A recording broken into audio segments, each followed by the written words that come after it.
नमस्कार दोस्तों, एक बार फिर से स्वागत करते हैं आपका हमारे चैनल एग्ज़ाम सभा में। और आज हम डिस्कस करने वाले हैं सेकेंड आंग्ल मराठा युद्ध के बारे में। तो आप जानते हो, इससे पहले हम फर्स्ट आंग्ल मराठा युद्ध के बारे में पहले ही डिस्कस कर चुके हैं। तो आज समझते हैं कि आखिर प्रथम आंग्ल मराठा युद्ध में क्या परिणाम हुए जिसकी वजह से द्वितीय आंग्ल मराठा युद्ध प्रारंभ हुआ। तो सबसे पहले जानेंगे कारण, ठीक है। और ये है हमारा आधुनिक भारत का प्लेलिस्ट बना रहा हूँ मैं यहाँ पे। ये आप किसी भी गवर्नमेंट एग्ज़ाम के लिए उसकी परीक्षा देने से पहले जाकर के अगर देखेंगे तो एग्ज़ाम टाइम के लिए काफ़ी महत्वपूर्ण है। और इसी तरह के वीडियोस हमारे चैनल पे आपको मिलते हैं, उनका नोटिफिकेशन पाने के लिए आप बेल आइकन के साथ इसको सब्सक्राइब कर दीजिए। तो शुरू करते हैं आज का वीडियो। तो सबसे पहले हम बात करते हैं 1799 की, जिस समय टीपू सुल्तान मारा गया था, ठीक है। वो मैसूर के युद्ध में मारा गया था। तो अब जैसे ही टीपू सुल्तान का समाप्ति हुई तो अंग्रेज़ों को लगा यार कि अब भारत में ऐसा कौन बचा है जिसको अगर हम समाप्त कर दें या फिर जिसके साम्राज्य को हम कमज़ोर कर दें तो जिसके बाद हम अच्छे से व्यापार कर सकते हैं और इंडिया पे अच्छे से शासन कर सकते हैं। तो उनको ध्यान में आया मराठा। तो इसलिए उन्होंने अपनी पूरी ताकत मराठाओं को हराने के लिए, उनकी शक्ति को कमज़ोर करने के लिए लगा दिया।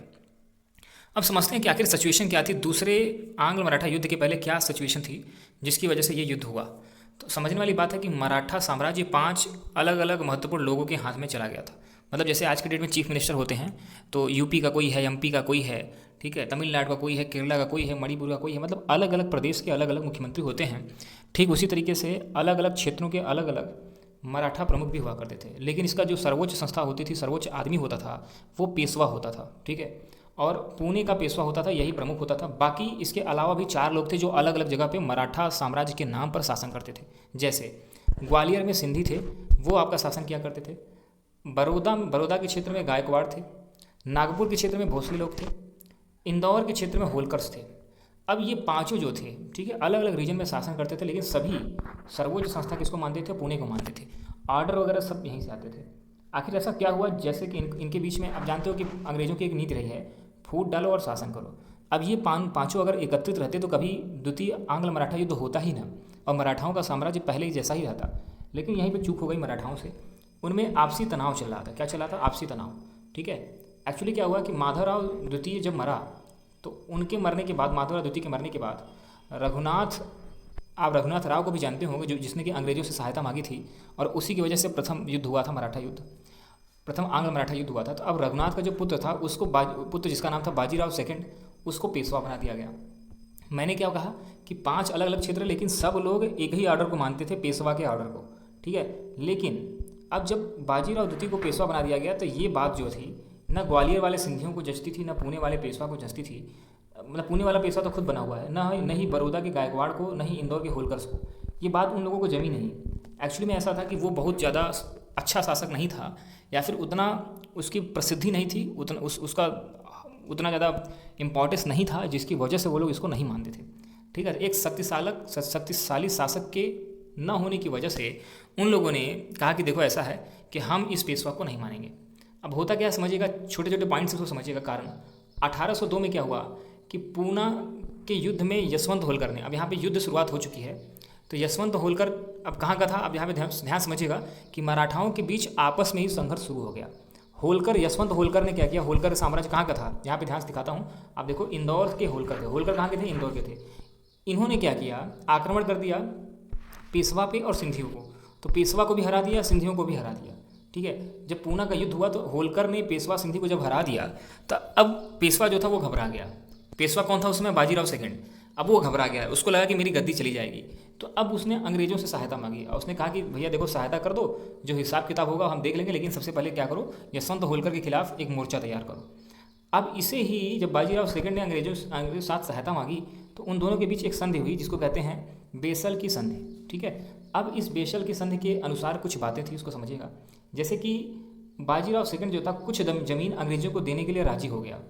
जब बाजीराव पेशवा ने अंग्रेजों को कुछ ज़मीन दी तो अंग्रेजों ने बदले में कहा कि हम आपको सुरक्षा प्रदान करेंगे, ठीक है। अब चलिए, ये सुरक्षा बन गई। अब देखिए इसमें क्या हुआ कि सिंधी और भोसले जो थे ये संधि को नहीं मानते थे। पेशवा के पास एक्चुअली ताकत थी कि वो कोई भी क्षेत्र अंग्रेजों को दे सकता था, लेकिन जो क्षेत्र सिंधी और भोसले के कब्जे में आते थे उस क्षेत्र को देने का अधिकार जब पेशवा ने दे दिया अंग्रेजों को, तो सिंधी और भोसले ने कहा भैया देखो ऐसा है कि हम लोग इस संधि को नहीं मानने वाले, ठीक है।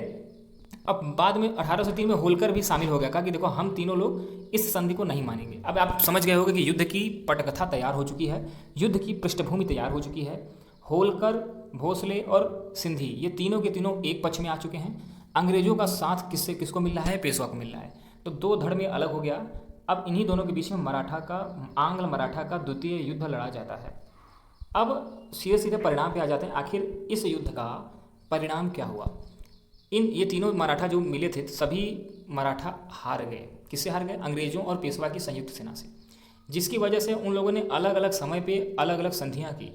जैसे सिंधी जो थे उन्होंने सुरजी अंजान गांव की संधि की 1803 ईस्वी में। ठीक है, सिंधियों ने 1803 में सुरजी अंजान गांव की संधि की 1803 ईस्वी में, जिसके तहत एक बहुत बड़ा भाग अंग्रेजों को देना पड़ा। समझिएगा, रोहतक का क्षेत्र, गंगा यमुना का दोआब का क्षेत्र, गुरुग्राम का क्षेत्र, दिल्ली आगरा का क्षेत्र, बरौच का क्षेत्र और कुछ गुजरात के क्षेत्र और कुछ बुंदेलखंड के क्षेत्र, इतने क्षेत्र अंग्रेजों को देने पड़ गए।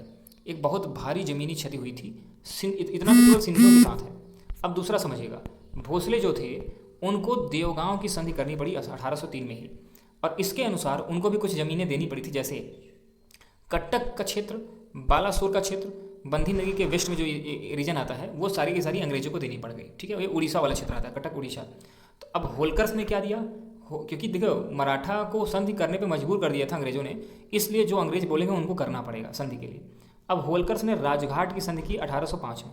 उसके तहत उन्होंने टोक का रीजन, बूंदी का रीजन और रामपुरा का रीजन, ये सारे रीजन्स होलकर्स ने अंग्रेजों को देना पड़ गया। अब आप सिचुएशन समझ गए होंगे कि क्या हुआ सेकंड मराठा आंग्ल युद्ध में। अब इससे एक लाइन में अगर मैं बोलना चाहूँ कि आखिर इस युद्ध का परिणाम क्या निकला, तो सिंपल सी लाइन में लिखूंगा कि बड़ा मध्य भारत का हिस्सा अंग्रेजों के हाथ में चला गया। एक बहुत बड़ा हिस्सा मध्य भारत का अंग्रेजों के हाथ में जा चुका था। मराठाओं के पास 50% ज़मीन भी नहीं बची थी। तो इस युद्ध में मराठाओं को भारी क्षति हुई। ठीक है, अब आगे समझेंगे कि कैसे निर्णायक लड़ाई होती है, मराठा कैसे कमज़ोर होते चले जाते हैं, धीरे धीरे अंग्रेजों की ताकत कैसे बढ़ती है। इसी तरीके से आधुनिक भारत के इतिहास को देखने के लिए हमारे चैनल को सब्सक्राइब करना न भूलें, बेल आइकन को दबा लें। अगर आप किसी विशेष परीक्षा की तैयारी कर रहे हैं तो आप हमारे टेलीग्राम चैनल को अवश्य ज्वाइन कर लें। वहाँ पर आपको सजेशंस दिए जाते हैं, वहाँ पे आपको गाइडलाइन किया जाता है कि कैसे किसी परीक्षा का अप्रोच हो सकता है, क्योंकि हर परीक्षा का अप्रोच सिंगल अप्रोच नहीं होता। धन्यवाद।